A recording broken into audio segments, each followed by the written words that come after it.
deep in love with me, and I will love thee still, my dear, till all the seas can dry,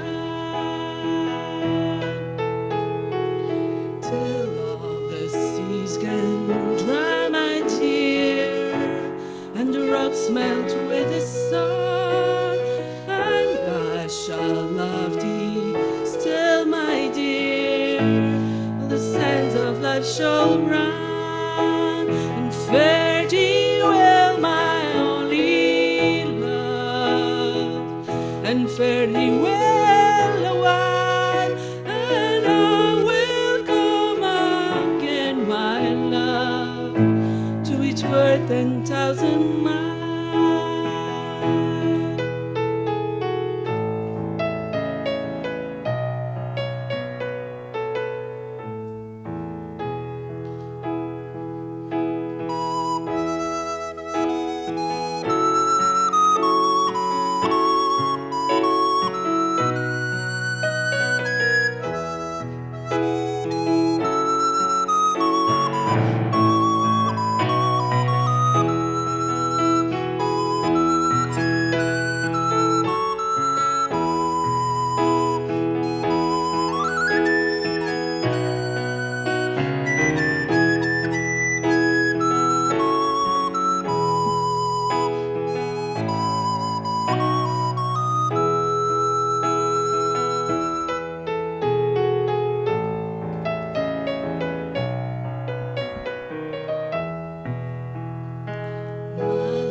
Rose that's nearly sprung into my heart is like a melody that sweetly played into as fair as though my bonny lies so deep in love with me, and I will love thee still, my dear, till all the seas can dry, and I will love thee still, my dear, to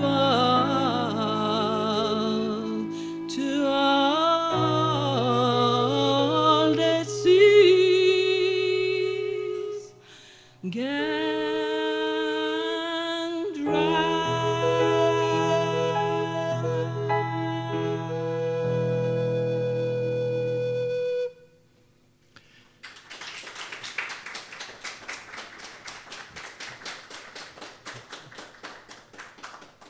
Meu amor, és como vermelha rosa, que em junho nasce formosa. És, amor meu, como uma melodia, docemente tocada com harmonia. Que maravilha és, minha mulher linda, das minhas paixões sem pares. Eu te amarei, querida ainda, que sequem todos os mares. Que sequem os mares, adorada, e que o sol funda a rocha. Eu te amarei, minha amada, tal como a flor desabrocha. Adeus, adeus, adeus, meu amor. E quando os tempos passarem, regressarei, ainda com mais ardor, por 10.000 milhas que nos separem. Foi esta a canção do maior poeta escocês, amado como ninguém na Escócia, Robert Burns. Como veem, teve uma vida de 37 anos neste mundo, na segunda metade do século XVIII, mas é considerado unanimemente em todo o mundo um dos grandes poetas da poesia universal. Era assim que se referia a ele o nosso grande professor e poeta, Jorge de Sena, o maior lírico da poesia universal. Robert Burns. Muito obrigado por terem vindo. Este livro é dedicado à Escócia. Uma primeira parte tem originais meus e uma segunda parte tem poemas de 10 poetas escoceses, incluindo Robert Burns. 9 desses poetas nunca foram traduzidos em português. Portanto, é com muito orgulho que dou este contributo à cultura em português. Um livro sobre outro país chama a atenção para uma das nossas características de portugueses: irmos pelo mundo e cruzarmos-nos com outras culturas, com um espírito de trabalho, de simpatia. E é sobre esse espírito que eu me permito ler-vos um dos meus poemas. Eu sei de um lugar onde as fronteiras não existem. Todas as cores são possíveis e voa-se mesmo sem asas. É lá que os sentimentos moram, sem, no entanto, pararem de se mover e nunca se abrigarem. Há uma ravina que não tem fundo e um oceano sem costas. O fundo desse oceano é tão alto como a mais alta montanha é funda. O fogo queima sem deixar marcas e a luz não precisa brilhar para se ver. Os sons mantêm-se no ar, nunca se calam e dão a ouvir sempre novas melodias. É um lugar onde não se cai. Tem dias esse lugar, mas não se lhe conhecem horas. O tempo vale tanto num instante como a eternidade. Pode-se gritar com a intensidade de um sussurro e parar de pensar, tendo presentes todas as ideias. Um lugar assim cria tempestades e arrasa-as com momentos macios. O vento não é o ar em movimento, é o movimento. Escolher é estar lá. Nada se faz por pressão, necessidade ou escassez. As palavras em tal lugar não se dizem. As palavras também são o próprio lugar. Em cada frase há mesmo palavras que são todo o lugar. Se tu o conheceres, tu não podes morrer sem o conheceres. E se o conheceres, nunca morrerás. Esse lugar está dentro de ti. Muito obrigado.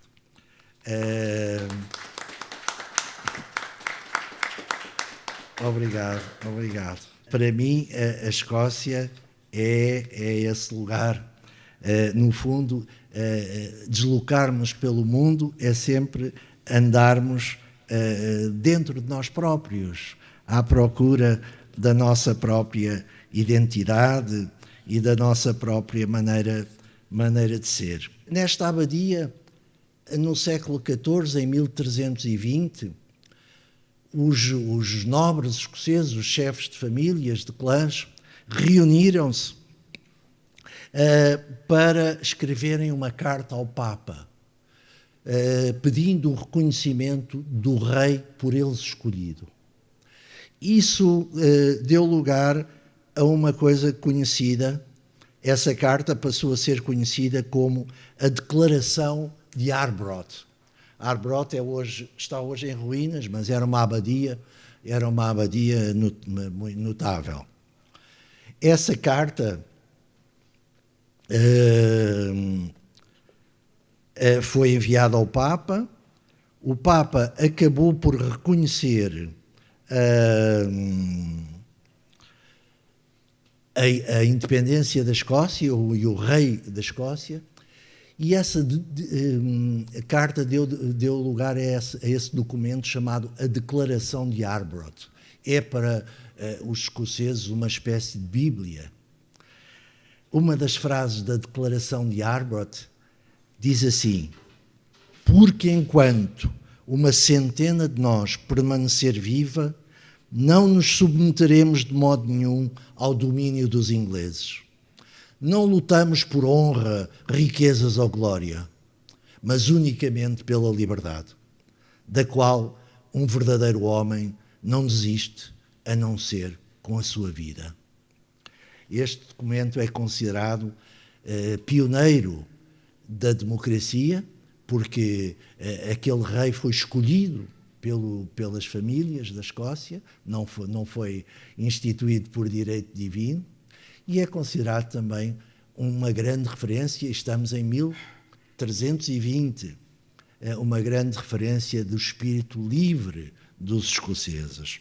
Eu, em homenagem a esse espírito, escrevi a minha declaração de Arbot, que vos peço para ler. É preciso ser livre para ser livre. Eu não quero a liberdade para venerar num altar, a liberdade por falar. Quero a liberdade de falar, de ser eu, do qual não há cópia.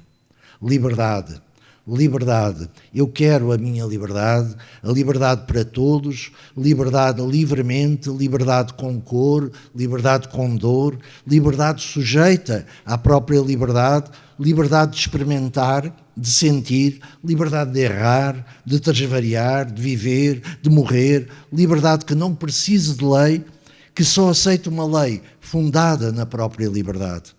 Tem um preço a liberdade, mas não se vende. Tem um nome, mas não se limita a ele. Tem um fim, mas desconhece-o. Tenho muitas vezes a sensação de que não existe liberdade, mas quero essa liberdade. É preciso ser livre para se ser livre. É este. Muito bem. Obrigado. Íamos ter hoje a presença de uma grande amiga de há muitos anos, a Violante Saramago Matos. Deu-lhe um daqueles vírus terríveis que põem os intestinos das pessoas em revolução. Piores do que um exército de escoceses. E ela, coitadinha, não pôde vir. A Violante e o seu marido, o Danilo, ia ler um poema dedicado às mulheres escocesas, que eu escrevi na Escócia num grupo de mulheres e que pode ser dedicado às mulheres de qualquer sítio. Esta mulher chama-se Molly.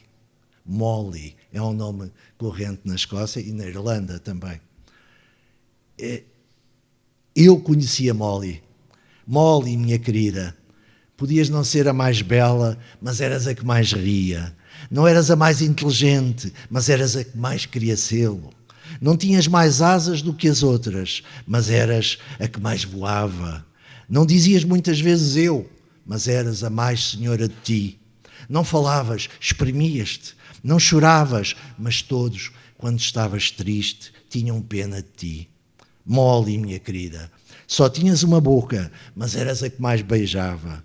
Não corrias, mas fugias. Envelhecias, mas sem darmos por isso. Nos teus braços sabíamos distinguir uma planície de uma colina. E a teu lado não se resolviam os males da vida, mas esqueciam-se os males da vida. A Molly.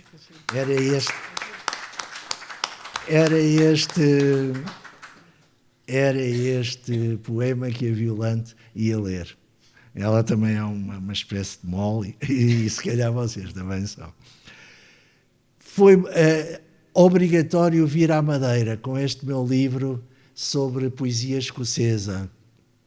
A poesia escocesa em Portugal tinha um lugar quase acidental. Só se traduziram 5 poemas. Um professor da Faculdade de Letras da Primeira República, Luís Cardim, traduziu 3 poemas do Robert Burns e o Jorge de Sena traduziu 2. Portanto, vejam, uma poesia com uma dimensão tão grande como a nossa, ter 5 poemas traduzidos é muito pouco. Mas a verdade é que era obrigatório vir à Madeira, porque a Madeira é provavelmente o sítio de Portugal, a região de Portugal, onde a presença da Escócia é mais significativa. Existe na Madeira uma família com mais de 500 anos com origem escocesa, aliás foi certificada pela Casa dos Nobres da Escócia e pela própria família. Trata-se de um cavaleiro andante. Há muitos que dizem que ele era um cavaleiro templário, que no século XV, crê-se que ele já estava na Madeira em 1430, veio ter à Madeira, chegou à Madeira e aqui constituiu família. Foi casado com 2 senhoras, teve 2 rapazes e 8 meninas. E a partir daí nasceu uma família Escórcio que existe pela Madeira toda, por todo o lado, na nossa região. Temos aqui vários Escórcios que eu vou pedir que eles nos contem das referências que têm desse, eu não disse o nome dele, John Drummond. Nós dizemos Drummond, não é? O John Drummond, que viveu aqui depois ainda umas décadas, era de uma grande família, uma família da alta nobreza escocesa, real até, os Drummond, que ainda existem e têm um castelo na Escócia absolutamente impressionante. Eu tenho aqui uma fotografia que encontramos no arquivo de fotografia da Madeira, no Museu Vicentes, não é? No Museu de Fotografia. Quem será este senhor? Se calhar é um Escórcio, fotografado por volta de 1863, 1865. Sabemos isso porque foi tirado no estúdio Vicente da Rua da Ponte Nova, e esse estúdio só existiu durante esses anos. Vou pedir o favor de que alguns dos escórcios presentes deem a sua palavra sobre as referências, talvez começando pela nossa querida Sandra, que é uma escórcio. Temos o nosso microfone. Temos? Sandra, que é uma escórcio. Devo dizer-vos que desejamos muitas melhoras à nossa Marta Faria, que era a pianista que tínhamos inicialmente para esta apresentação destas canções do Robert Burns. A Marta teve uma questão de saúde e a magia trouxe-nos a Sandra Escórcio. Foi de facto um momento de felicidade. Sandra, Escórcios, conta-nos. Bom, o que é que eu posso dizer? Eu acredito muito que não há coincidências, e quando se proporcionou esta possibilidade de vir aqui substituir a Marta, realmente já tinha-me apercebido, já tinha lido que iam falar sobre a influência da família Drummond na Madeira, e foi algo que me obviamente interessou, porque também sou escórcio. Aquilo que eu posso dizer do meu avô, o meu avô era o João Escórcio Júnior, e o pai dele era o João Escórcio, que se instalou na Ribeira de Machico, numa freguesia a freguesia de Santo da Serra, na freguesia de Santo da Serra. E ele era uma pessoa realmente de referência, o meu avô, o Júnior. Ele foi regedor daquela zona, da Ribeira de Machico. Na casa dele funcionava os correios de toda aquela localidade, funcionava também o ponto de telefone, foi a primeira casa onde houve eletricidade. Também era onde as pessoas iam levar o leite, era o posto de leite também da zona. Lembro-me perfeitamente, isso aconteceu até a minha juventude. Que as pessoas iam lá para deixar o leite do dia, não é? Que tinham os seus animais. E sei que ele, como regedor, também tinha uma função, aliás, parece uma função dos regedores na altura, também tinha uma função de ordem, não só de gestão da localidade, mas também de ordem. E sei que ele foi muitas vezes intervir na casa de famílias onde havia, por exemplo, abuso de maus tratos entre as famílias. As mulheres muitas vezes iam lá, iam ter com ele e iam se queixar dos maridos. Temos connosco um distinto madeirense que também é escórcio, e a quem eu peço que nos dê umas palavras. É o Sr. Professor André Escórcio. Obrigado. Para a história. Eu não poderei dizer que conheço a Escócia porque ela é muito grande, como as palmas das minhas mãos, mas conheço bem a Escócia. os vários circuitos, mas sinceramente, apesar do meu pai se chamar também João Escórcio, ter vivido também naquela zona fronteiriça entre Machico e Santa Cruz, de me ter alertado para o facto de uma determinada história dos Escórcios. Confesso que nunca foi do meu interesse, do meu mais profundo interesse, conhecer a história, tal como o seu professor aqui narrou, relativamente aos Escórcios. Talvez esta seja uma oportunidade para eu entrar nessa área e interessar-me por este estudo que é capaz de ser muito interessante. Maravilha. Agora, a verdade é esta. Os Drummonds e os Escórcios têm aqui uma ligação muito grande e que sei que vem da Escócia, espaço que guardo, tal como também da nossa conversa que tivemos, tem uma profunda ligação durante de alguns anos e que me fez recordar e que através do nosso contacto fui ver os vídeos que eu tenho de toda a Escócia e fotografias que tenho, porque escolhi um ponto, julgo que se chama Aberfield, que é equidistante de Edimburgo e de Glasgow.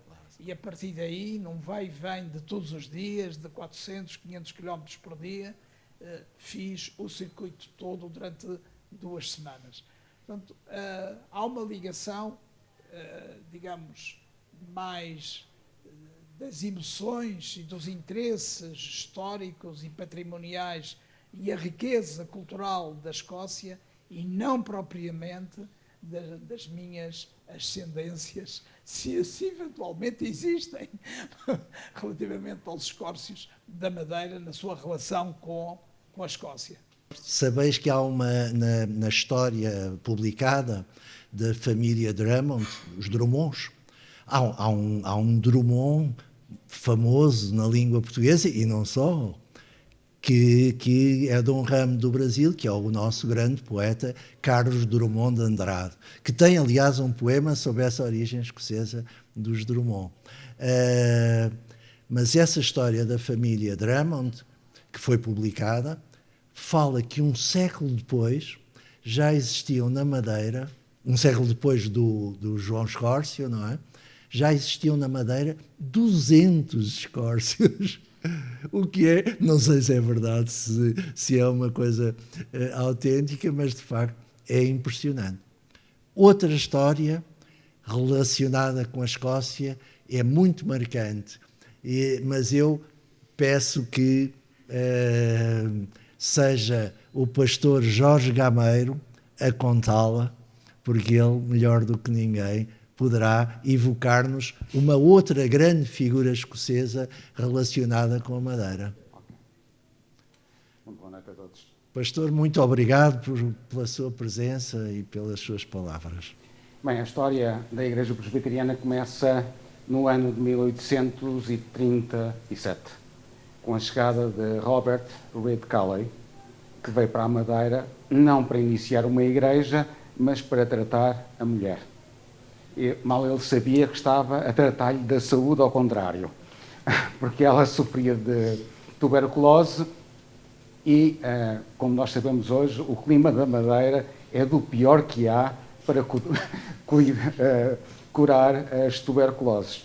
E, portanto, rapidamente a mulher morreu, ele casa com uma segunda e essa faz história com ele, mas já lá vamos. Ele chega em 37, é um médico escocês, é um missionário da Igreja Presbiteriana da Escócia e tem como objetivo a China. Naquela altura o que estava na moda era ir para a China e em força tudo o que era missionário.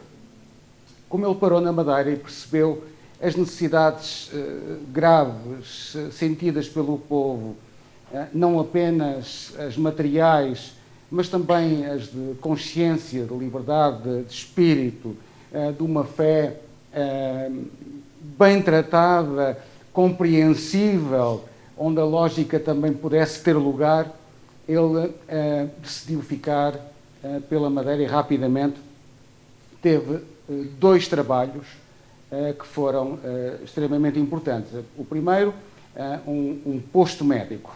Ele criou um posto médico onde ele trabalhava como uma espécie de Robin dos Bosques. Os ricos pagavam, e pagavam bem, os pobres não pagavam. E começa por aí. Tratou da saúde aos madeirenses, no bom sentido. A seguir, percebeu o analfabetismo profundo da ilha e começa a ensinar a ler e a escrever. De acordo com as fontes que eu consegui ler, entre 17, dizem uns, até 36 escolas foram fundadas. Agora eu pergunto, onde é que elas estão? Essas escolas não eram de pedra e cimento ou cal, como seria na época, eram cabanas, um pouco pelas montanhas, tão ao gosto dos escoceses. E, portanto, era uma espécie de multiplicação celular. Ensinavam 4, esses 4 ensinavam 16 e por aí adiante. E as escolas pulularam, foi talvez um dos primeiros sistemas de educação fora do sistema do Estado, neste caso da monarquia portuguesa. Portanto, é um trabalho que fica na memória daqueles que nada tinham.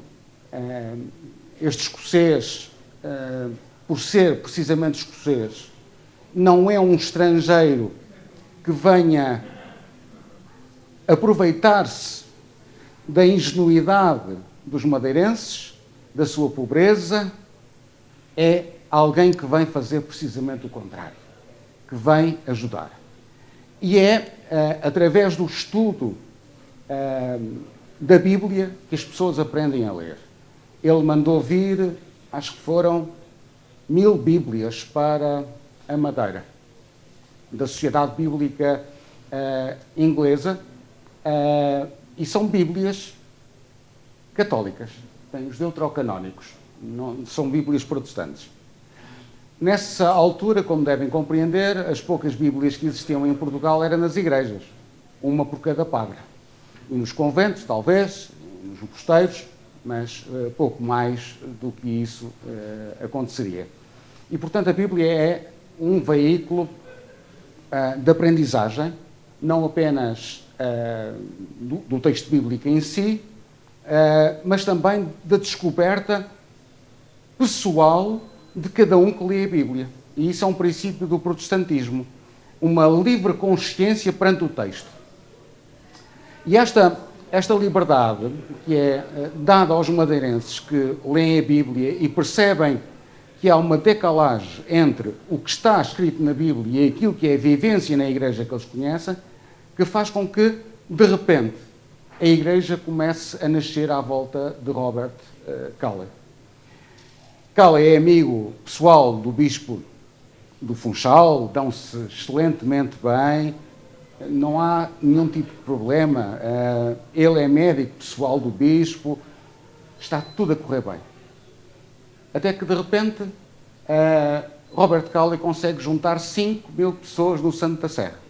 Portanto, Calley consegue fazer tudo isto em pouco tempo e em 1846, devido a esse receio, não apenas a questão da fé ou a questão da perseguição religiosa que se dá, eu interpreto a perseguição como uma perseguição do Estado que se aproveita da animosidade religiosa que é fácil de fazer transmitir.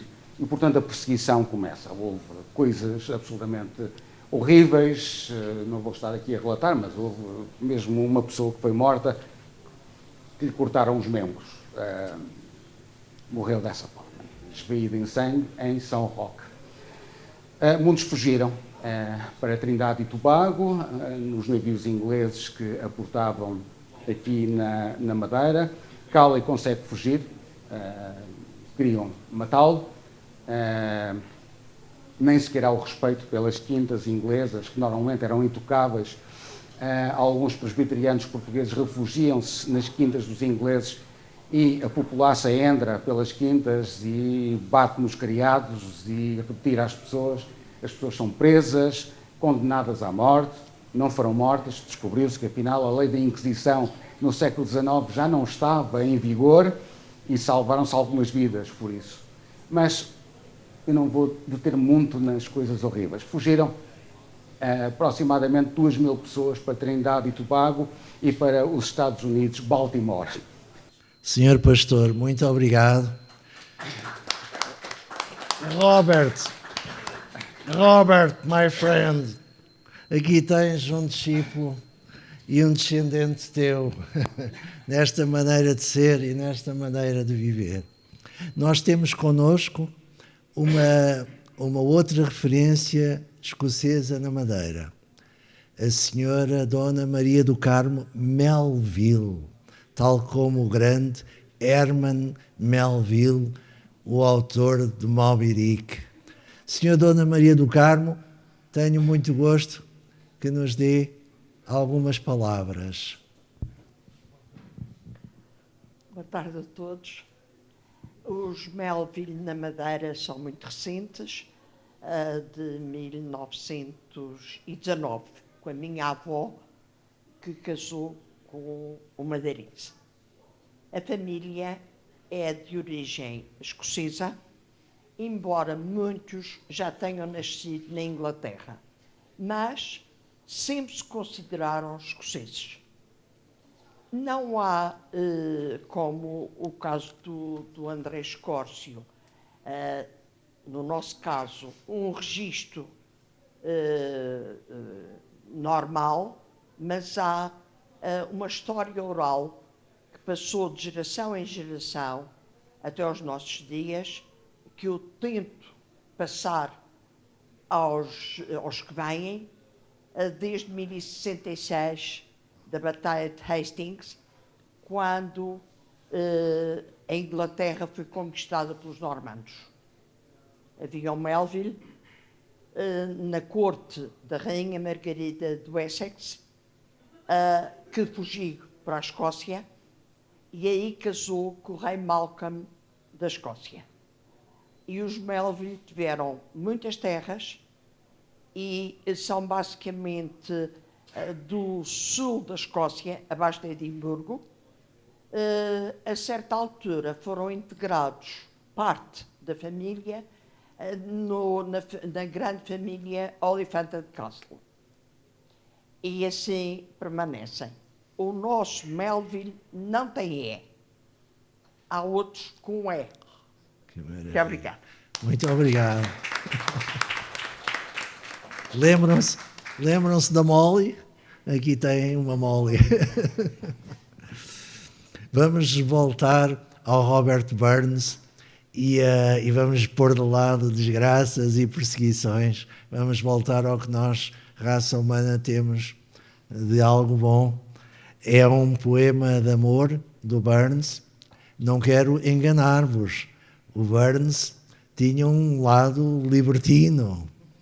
Era um homem de muitos amores.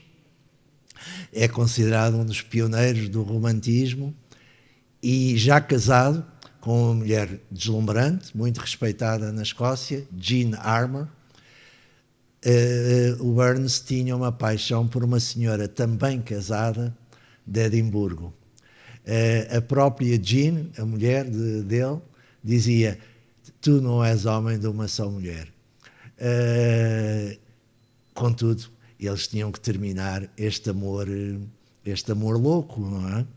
E o Burns faz um poema para essa ocasião que se chama Um Beijo Terno. Um beijo terno e nos separamos. Num adeus para sempre adeus. De coração partido nos amamos, com suspiros e gemidos meus e teus. Quem pode dizer que a fortuna nos maltrata, quando a estrela da esperança assim nos deixa. Eu, sem vislumbre de uma alegre data, em meu redor, só uma sombria queixa. E acaba assim: adeus tu, a primeira e a mais bela, a melhor, a mais querida do meu ser, alegria e riqueza para ela, paz, encanto, amor e prazer. Um beijo terno e nos separamos. Adeus, adeus, para sempre adeus. Do fundo do coração, como nos amamos, não deixarei de te lembrar, para males meus. É esta a canção que a Sara e a Sandra vão cantar. I Fond Kiss é uma canção em Scots.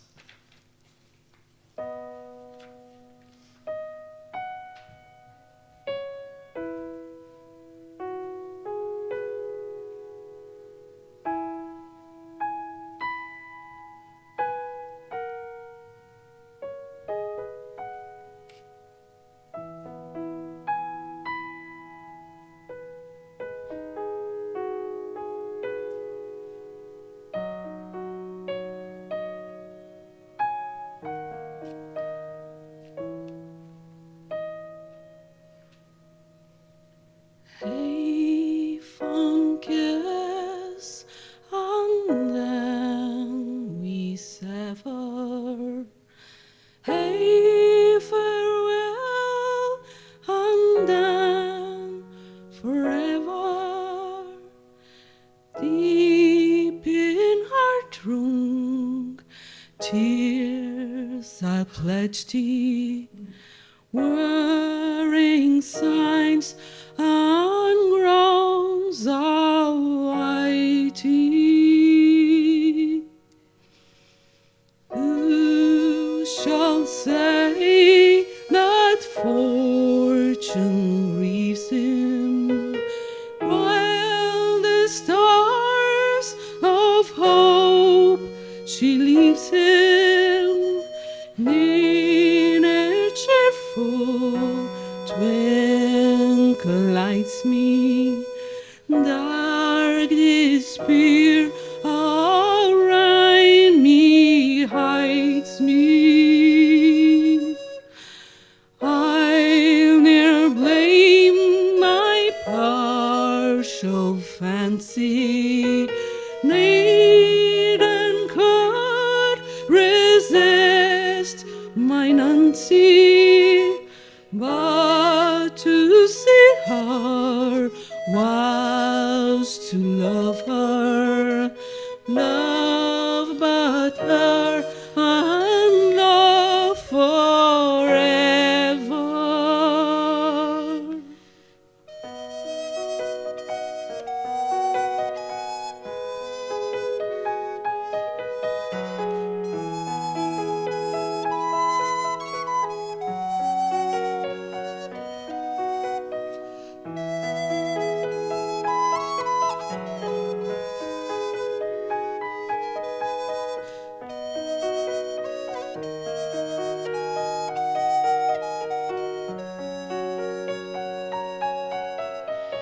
Had we never loved, say kindly, had we never loved, say blindly, never met or never parted, we had near been broken hearted.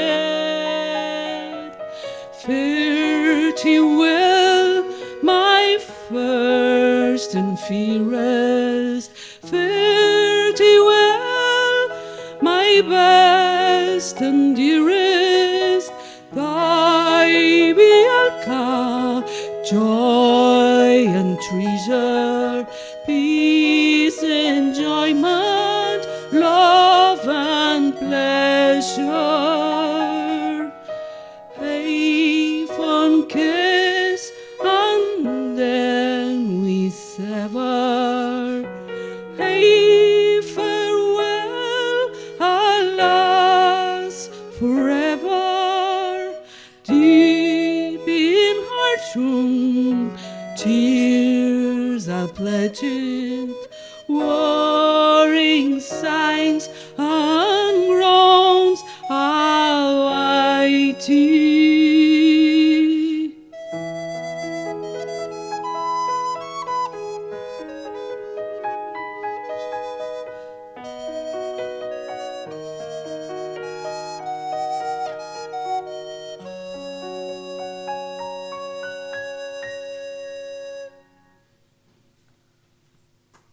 Que maravilha! Não quero também enganar-vos quanto à minha parte deste livro.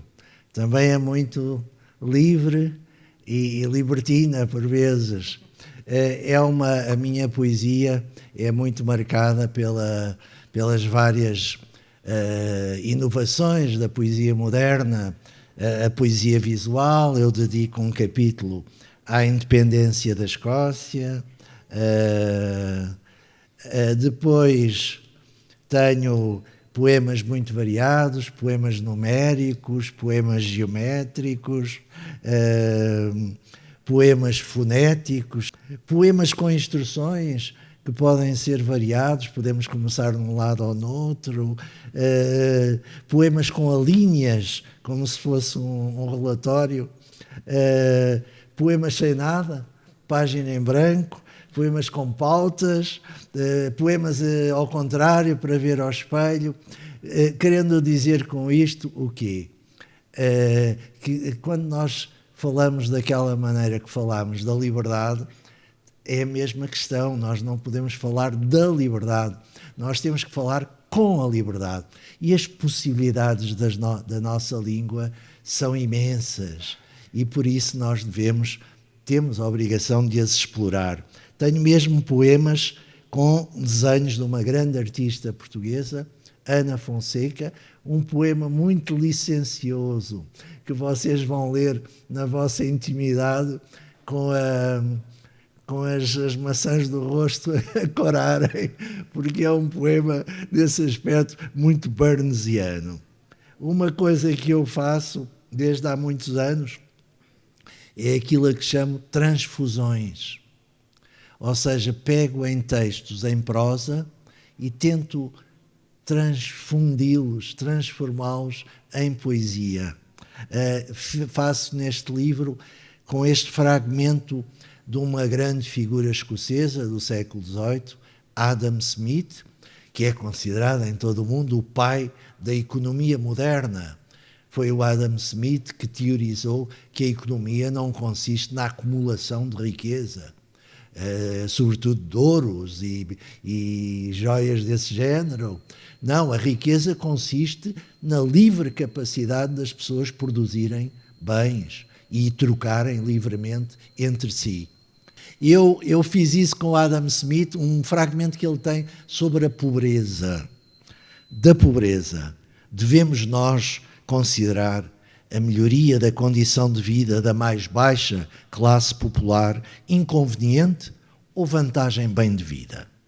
A resposta parece, ao primeiro olhar, óbvia, por certo, absolutamente. Criados, rurais e operários, essa massa popular constitui a maioria, certamente. E o que melhora na vida as condições da maior parte sem engodo não pode criar aflições, nem é prejudicial ao todo. Nenhuma sociedade pode, com certeza, ser florescente e feliz, com graça, se a maior parte da sua gente, sua beleza, for pobre e desgostosa por ameaça. Como veem, parece que é possível transformar a prosa de um teórico da economia numa certa poesia. Oxalá que eu tenha conseguido. Outra coisa que eu faço dentro desse espírito da liberdade é uma coisa que se chama riscos. Eu pego em páginas de outros autores e risco as palavras, desculpem, e risco as palavras que não quero e fico as que quero, as que tenham algum sentido. Faço isso como exceção, porque as restantes é com grandes autores escoceses, Faço isso com uma escritora, uma grande escritora, a quem quero prestar a minha homenagem, que vive na Madeira, portuguesa e vive na Madeira. Mas todo o seu universo, todo o seu imaginário narrativo é britânico, é inglês, é escocês. Tem um livro que ela chama-se Ana Teresa Pereira, a que lhe mando, aliás, um grande abraço. Tem um livro que se chama Inverness, que, como sabeis, é uma das cidades das terras altas escocesas, é mesmo considerada a capital das Highlands. E fiz isso com um texto, com uma página do Inverness dela. E deu isto. Chama-se Onde? Vou voltar. Nasci no norte da Escócia. Os primeiros anos nas ilhas. Velhos lugares, a velha língua. Pessoas que se transformam em focas. Focas em pessoas. Ela sorriu sem olhar para ele. Tinha as rosas encostadas ao peito. Deixou cair o braço. E as pedras que se deslocam durante a noite. Os monstros nos lagos. Há monstros em todos os lagos. Lembrava-se dos lagos, dos caminhos de montanha, da primeira onda. Ficara muito tempo, mesmo muito tempo, sentada diante da segunda onda. Pousou as rosas. Uma beleza absoluta. Fui ver. Nós vamos proceder a uma... Onde é que eu tenho a minha papelada? A uma cerimónia que... Está aqui. Que existe em todas as celebrações escocesas. E Robert Burns fez poemas líricos, como já ouviram, fez poemas libertários pela liberdade, influenciados pelo espírito da Revolução Francesa e pelo espírito combativo da Escócia, e fez poemas a coisas muito simples, a um piolho, a um rato. São poemas lindíssimos que todos os escoceses conhecem. E fez poemas a um enchido, a um chourição. E esse poema é conhecido por todos os escoceses. Nós vamos dizer esse poema introduzido pela Sara com a sua flauta mágica.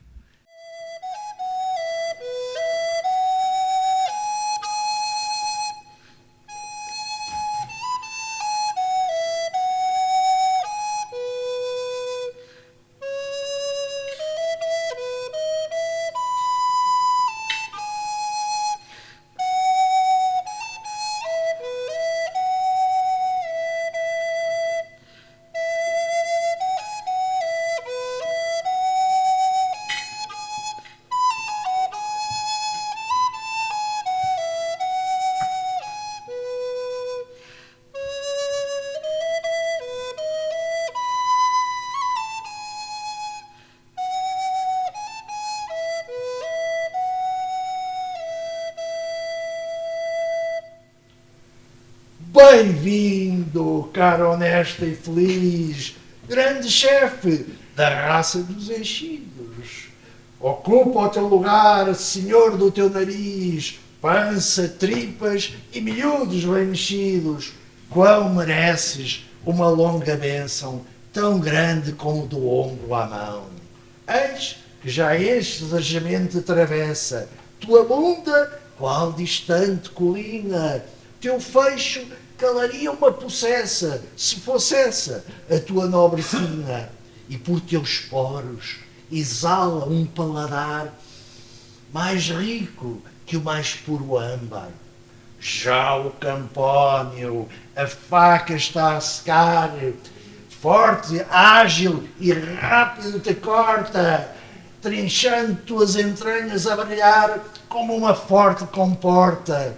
E então, oh, que gloriosa visão! Que rico cheirinho! Que bênção! Colher a colher, Começa a disputa, salve-se quem puder, e lá se atiram, até que panças enchidas qual labuta, roliças como tambores suspiram, e o velho anfitrião, sem fita, esta prece assim recita.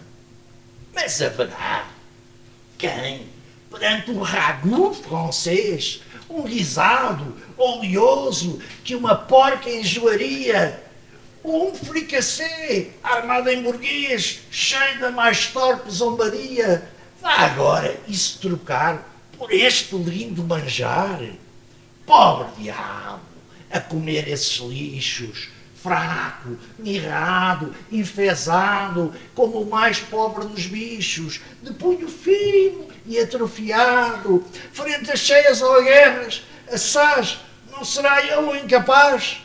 Mas olhai o Campónio, alimentado a águias, como a seus pés a terra até treme, navalha na mão, sem medo de ardiz, que até nos parece um leme, pernas, braços, cabeças pelo ar, como um cardo ao ceifar.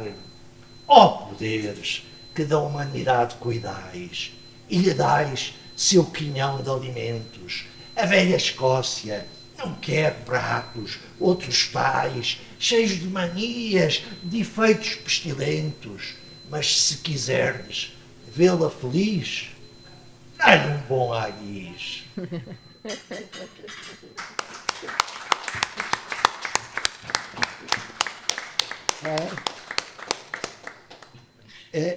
O nome deste herói nacional da Escócia é o Haggis. Vamos terminar, não queremos abusar mais da vossa paciência, com uma canção que termina sempre as cerimónias escocesas. Diz que é a canção mais cantada em todo o mundo depois do Parabéns a Vocês, do Parabéns a Você, do Happy Birthday. Não sei se é verdade, se é mentira, mas é de facto uma canção tocada por todo o mundo. É também um poema do Robert Burns, Auld Lang Syne, pelos tempos de outrora, não é? Devem os tempos de outrora ser esquecidos e nunca trazidos à cabeça, à mente? Devem esses tempos ser esquecidos, esses tempos de outrora? Pelos tempos de outrora, minha querida, pelos tempos de outrora, ergamos um copo de ternura pelos tempos de outrora. E é essa For Auld Lang Syne que a Sara e a Sandra, a quem muito agradeço, nos vão tocar. E depois peço que todos cantem, temos aqui a letra, que todos cantem o Auld Lang Syne.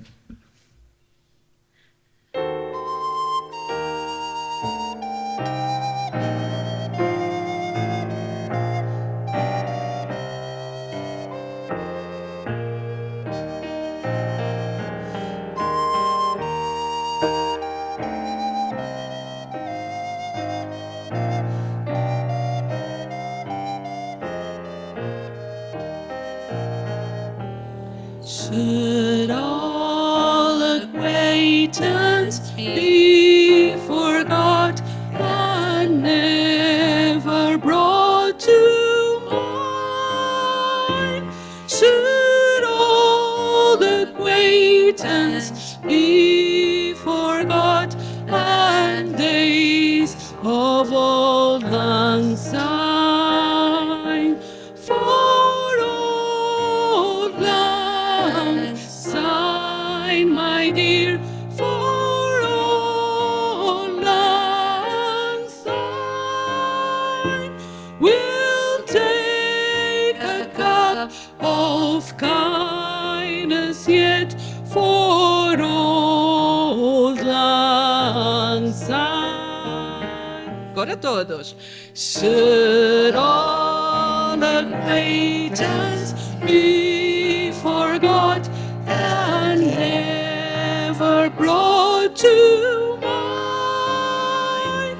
Should all acquaintance be forgot and days of sun.